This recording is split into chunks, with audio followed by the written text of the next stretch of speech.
Good morning, everyone. Today we will continue this chapter number 8, the moon.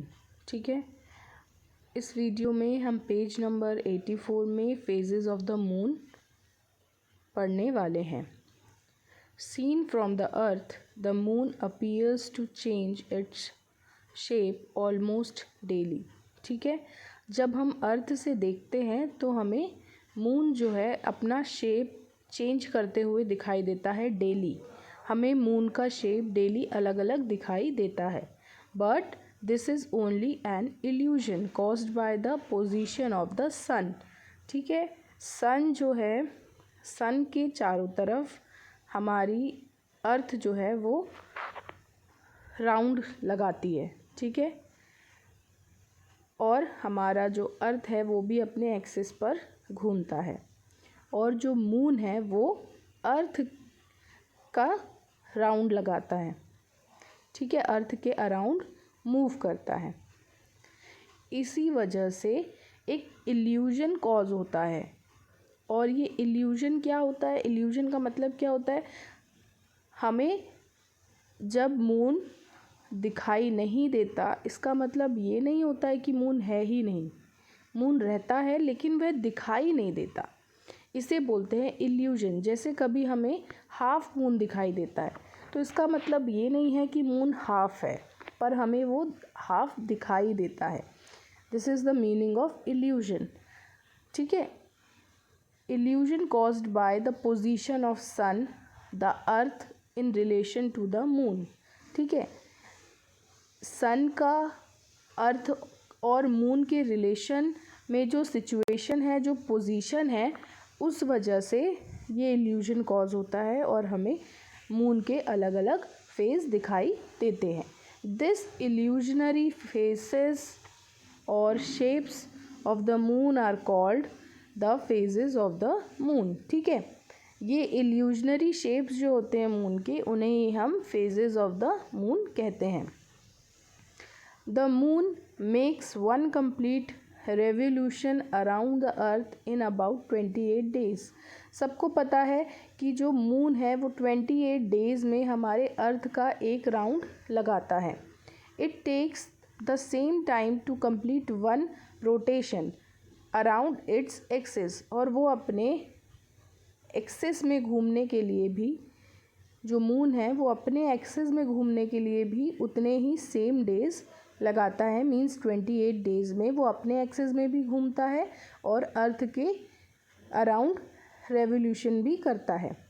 Time to complete one rotation around its axis. It takes the same time to complete one rotation around its axis. Thus we always look at the same face of the moon. ठीक है, you know that the moon revolves around the earth and the earth revolves around the sun. Due to these movements, different parts of the phases of the moon toward earth get illuminated at different times. देखिए क्या होता है, जो हमारा moon है वो अर्थ के around revolve होता है और हमारी जो अर्थ है वो सन के अराउंड रिवॉल्व होती है. ठीक है, ड्यू टू दिस मूवमेंट, इस मूवमेंट की वजह से हमें अलग अलग फेसेस दिखाई देते हैं अर्थ से मून के. ठीक है, अलग अलग टाइम पर. We see only that part of this face which receive the light of the sun. हमें वो पार्ट दिखाई देता है, वो फेस दिखाई देता है मून का जो फेस सन से लाइट रिसीव करता है. मतलब जिस पार्ट में या जिस फेज़ में मून के सन की लाइट पड़ती है वो पार्ट हमें अर्थ से दिखाई देता है. When the side of the moon facing the earth reflects no sunlight. जब जो मून है उसका कोई भी फेस लाइट रिसीव नहीं करता, we cannot see the moon. उस टाइम हमें मून दिखाई नहीं देता है. मतलब जब सन की लाइट मून पर नहीं पड़ती, कोई भी लाइट सन की मून पर नहीं पड़ती, इसका मतलब ये नहीं होता है कि मून गायब हो गया या वो है नहीं. जब लाइट नहीं पड़ती है तब हमें मून दिखाई नहीं देता. और उसे हम बोलते हैं this is called new moon. ठीक है, उसे हम न्यू मून कहते हैं। इसका मतलब क्या, अब न्यू मून स्टार्ट होने वाला है। ठीक है। When a small portion of the moon is visible in the light, जब बहुत स्मॉल पोर्शन मून का दिखाई देता है तब हम उसे बोलते हैं क्रीसेंट मून। क्रीसेंट मून को ही ईद का चांद कहा जाता है। ठीक है, जो क्रीसेंट एक क्रीसेंट फॉर्म में होता है, ऐसे ईद के चांद का डायग्राम आपके दिमाग में आ रहा होगा कि कैसा होता है वो। When half the moon can be seen in the light, it is called the half moon। जब हाफ मून दिखाई देता है हमें सन की, मतलब सनलाइट जो है वो मून के हाफ पोर्शन पर पड़ती है और हमें हाफ मून दिखाई देता है, तो उसे हम बोलते हैं half moon. When 3/4 of the moon is visible, it is called gibbous moon। जब आप इस डायग्राम, आपकी बुक में जो डायग्राम है उसे देखिए, जब 1/3 पार्ट दिखाई देता है मून का तो हम उसे बोलते हैं गिब्बस मून।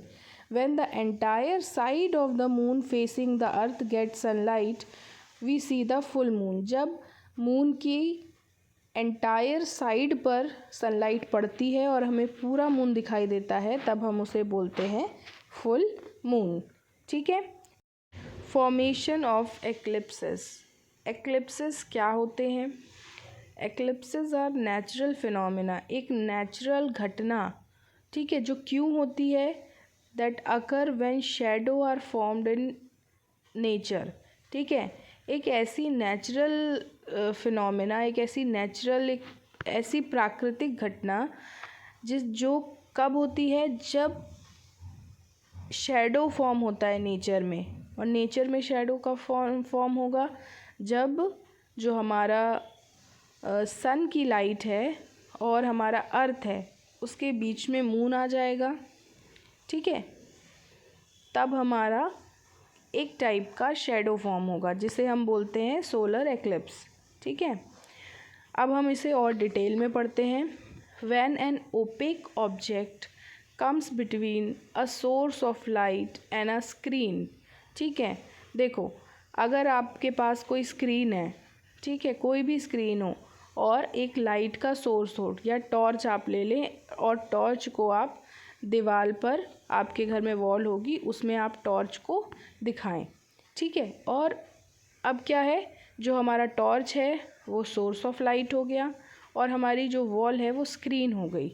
ठीक है, अगर इन दोनों के बीच में आप कोई भी ऑब्जेक्ट लाकर रख देते हो, कोई भी ओपेक ऑब्जेक्ट क्या, जिससे लाइट पास नहीं हो सकती। ठीक है, अगर आपके घर में जो टॉर्च है और जो वॉल है उसके बीच में अगर आपने एक पेन भी रख दिया, पेन भी ओपेक होता है क्योंकि उससे लाइट पास नहीं हो सकती, तो उस पेन की शैडो आपको वॉल में दिखाई देगी। ठीक है, और उतनी ही शैडो आपको दिखाई देगी जितनी लाइट पेन पर पड़ रही है। ठीक है, ऐसा ही कुछ होता है एक्लिप्सेस में भी। ठीक है, 2 टाइप के एक्लिप्स होते हैं, पहला सोलर एक्लिप्स और दूसरा लूनार एक्लिप्स। ठीक है, अब देखो इस एक्टिविटी 1 को, take a tennis ball, a football and a torch. देखो इसमें भी वही किया है, एक टॉर्च लिया है, एक फुटबॉल लिया है और एक टेनिस बॉल लिया है। टेनिस बॉल छोटी वाली, फुटबॉल थोड़ी साइज़ में बड़ी और एक टॉर्च। फुटबॉल किसको इंडिकेट कर रहा है? अर्थ को। टेनिस बॉल किसको इंडिकेट कर रहा है? मून को। और टॉर्च किसको इंडिकेट कर रहा है? सन को। ठीक है, these would represent the moon, the earth and the sun respectively. Arrange them in a straight line, keeping the tennis ball in between the football and the torch. अच्छा देखो, अब हमें कैसे रखना है? सबसे पहले हमारा सन, ठीक है, सन के बाद मून बीच में, और मून बीच में क्यों है? और उसके मून के बाद अर्थ। ठीक है, जब हमारा सन और अर्थ के बीच में मून आ जाता है और मून की शैडो पड़ती है अर्थ पर, ठीक है, तो अब हम क्या बोलते हैं? सोलर एक्लिप्स हो गया। ठीक है, तब हमारा सोलर एक्लिप्स होता है। क्यों होता है? क्योंकि जब हमारे सन और अर्थ के बीच में मून आ जाता है और मून की शेडो अर्थ पर पड़ती है तो उतना पार्ट जो है वो हमें ब्लैकिश दिखाई देता है, या अर्थ के उस पार्ट में शेडो फॉर्म होती है जिसे बोलते हैं सोलर एक्लिप्स। ठीक है। Activity 1 shows that a solar eclipse occur when the sun, the moon and the earth are in straight line। देखो इस डायग्राम में सोलर एक्लिप्स के सन है, फिर मून है और अर्थ है। जब सन, मून और अर्थ एक स्ट्रेट लाइन में आ जाते हैं, स्ट्रेट लाइन में आने का मतलब क्या कि सन के और अर्थ के बीच में मून आ जाता है, तब सोलर एक्लिप्स होता है। When the moon comes in between the sun and the earth, it casts a shadow on earth। ठीक है। और जैसे ही मून जो है वो सन और अर्थ के बीच में आता है तो मून की शेडो फॉर्म होती है अर्थ पर। ठीक है। People living in the area where the moon's shadow fall will not be able to see the sun। और ऐसे लोग जो उस अर्थ के शेडो वाले पार्ट में रह रहे होते हैं उन्हें सन दिखाई नहीं देता। This is called an eclipse of the sun. ये क्या है? एक्लिप्स ऑफ द सन होता है और हम इसे सोलर एक्लिप्स भी कहते हैं। If the sun is completely hidden by the moon, it is called a total solar eclipse. अगर सन जो है वो पूरी तरीके से मून से ढक जाता है या उसकी शेडो की वजह से हमें दिखाई नहीं देता तो हम उसे बोलते हैं total solar eclipse. If some part of the sun can be seen, it is called a partial solar eclipse. ठीक है। अगर सन का कुछ पार्ट हमें दिखाई देता है तो हम उसे बोलते हैं partial solar eclipse. A solar eclipse occur only during the day time. Solar eclipse जो होता है वो हमेशा दिन के टाइम पे ही होता है, कभी रात में नहीं होगा वो। क्यों? क्योंकि ये एक्लिप्स ऑफ सन है, इसीलिए ये कब होगा? डे टाइम पर होगा। ठीक है। आप लोगों ने सुना होगा पूर्ण सूर्य ग्रहण, आंशिक सूर्य ग्रहण, तो ये वही है total solar eclipse and partial solar eclipse. Then next है हमारा lunar eclipse. Perform activity 1 again by interchanging the position of the football and the tennis ball. अब ये जो एक्टिविटी आपने एक्टिविटी 1 में की है, उस एक्टिविटी में अभी आपने क्या किया था? कैसे स्ट्रेट लाइन में रखा था? पहले टॉर्च रखा था, फिर छोटी वाली टेनिस बॉल रखी थी, फिर आपने फुटबॉल रखी थी।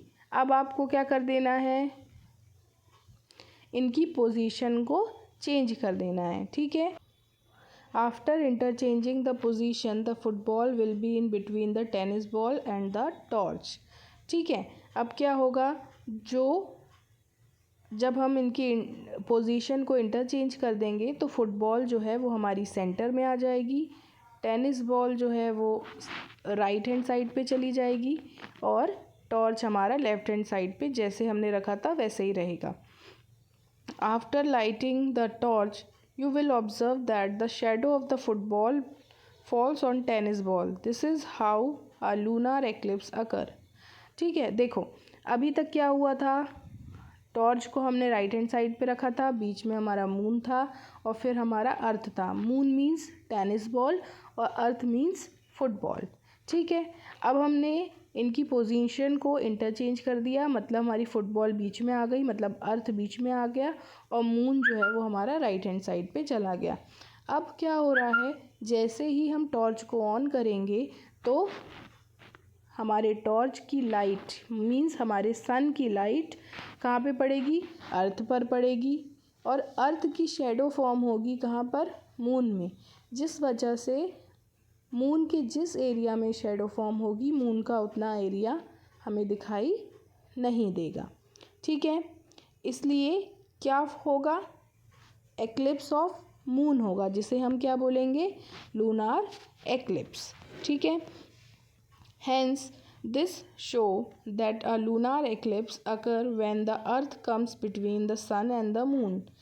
समझ में आ रहा है? जब अर्थ सन और मून के बीच में आ जाता है तब लूनार एक्लिप्स होता है। The earth cast a shadow on the moon during a lunar eclipse. Earth की शेडो मून पर पड़ती है जब लूनार एक्लिप्स होता है तो this is called an eclipse of moon और अ लूनार एक्लिप्स। इसे ही हम क्या बोलते हैं, एक्लिप्स ऑफ मून या लूनार एक्लिप्स कहते हैं, जब सन और मून के बीच में अर्थ आ जाता है और सन की लाइट जैसे ही अर्थ पर पड़ती है, अर्थ की शेडो मून में कास्ट होती है तो मून का उतना पार्ट दिखाई नहीं देता, इसलिए एक्लिप्स ऑफ मून हो जाता है, जिसे हम लूनार एक्लिप्स कहते हैं। ठीक है, page number 86। Moon is completely hidden by the shadow of the earth. देखो यहाँ पे लूनार एक्लिप्स का डायग्राम दिखाई दे रहा है। सन की शेडो जो है वो अर्थ पे पड़ रही है और अर्थ की शेडो की वजह से मून जो है वो पूरी तरीके से ढक जा रहा है, पूरी तरीके से हिडन हो जा रहा है। ठीक है, देखो क्या लिखा है, moon is completely hidden by the shadow of the earth. ठीक है, मून छोटा होता है ना अर्थ से, तो अर्थ की जब शेडो मून पर पड़ेगी तो ऑब्वियस सी बात है कि वो पूरी तरीके से छुप जाएगा अर्थ की शेडो से।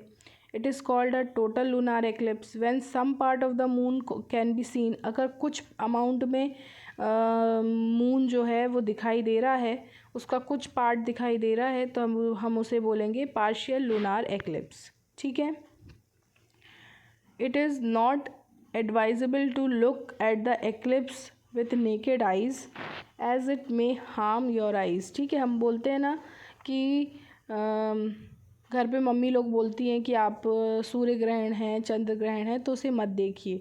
तो क्यों नहीं देखना चाहिए? The eclipse should be observe only with appropriate eye glasses और स्मोक्ड स्क्रीन्स। ठीक है, स्मोक्ड स्क्रीन्स एक्सरे स्क्रीन से देखते हैं ना, या एप्रोप्रिएट आई ग्लासेस से देखते हैं। क्यों देखते हैं? क्योंकि उसमें से बहुत सारी हार्मफुल रेजेस निकलती हैं जो हमारी आइज़ के लिए हार्मफुल हो सकती हैं। ठीक है, इसीलिए कभी भी सोलर एक्लिप्स या लूनार एक्लिप्स को नेकेड आइज़ से नहीं देखना चाहिए। ठीक है, इस वीडियो में हम लूनार एक्लिप्स, सोलर एक्लिप्स और फेजेस ऑफ द मून के बारे में पढ़ चुके हैं। नेक्स्ट क्लास में हम आर्टिफिशियल सैटेलाइट्स और ट्रैवल इन स्पेस के बारे में पढ़ेंगे। Okay, thank you from my side. If you have any doubt please comment on classroom app.